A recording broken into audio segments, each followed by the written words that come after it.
You got to call this a double dose of bad news for two men fighting to overturn their convictions for 1999 Mother's Day murder in Detroit. Yeah, both have had appeals rejected, one by a judge in Wayne County, the other by the Michigan Court of Appeals. 7 Action News investigator Scott Lewis has been investigating this case for 3 years now. And Scott, what are lawmakers at the Michigan Innocence Clinic saying about this latest defeat? Well, they're disappointed, Carolyn, but they say they're not really surprised because winning a new trial in a case without DNA evidence is always a tremendous uphill fight. Meanwhile, our last report on this case has sparked a random act of kindness, helping out the mom of one of the guys who's locked up for life.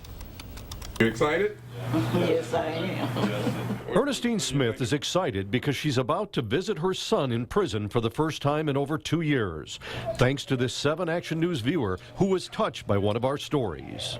Hi, here's the son. Hi there. Nice to meet you.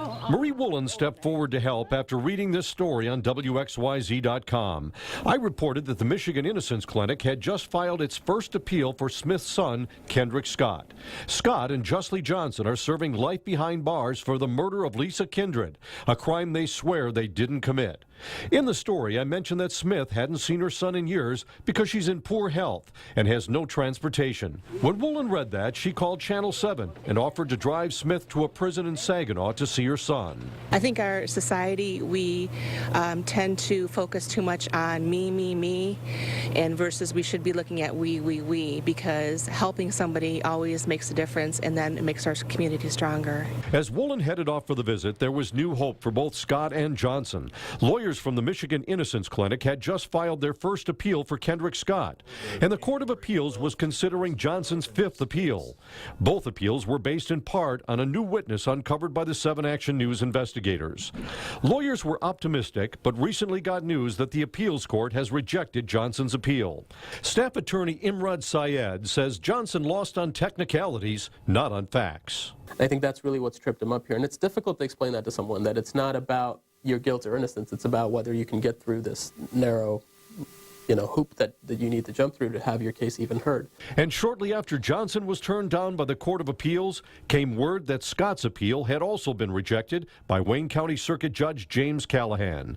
Syed says he's disappointed, but for a number of technical reasons, he thinks Scott will have a better shot in the Court of Appeals. Ernestine Smith and Marie Woolen made that trip to Saginaw to visit Scott in prison, not knowing that the first appeal was about to be shot down. The two say they had a great time together, and they plan to stay in touch.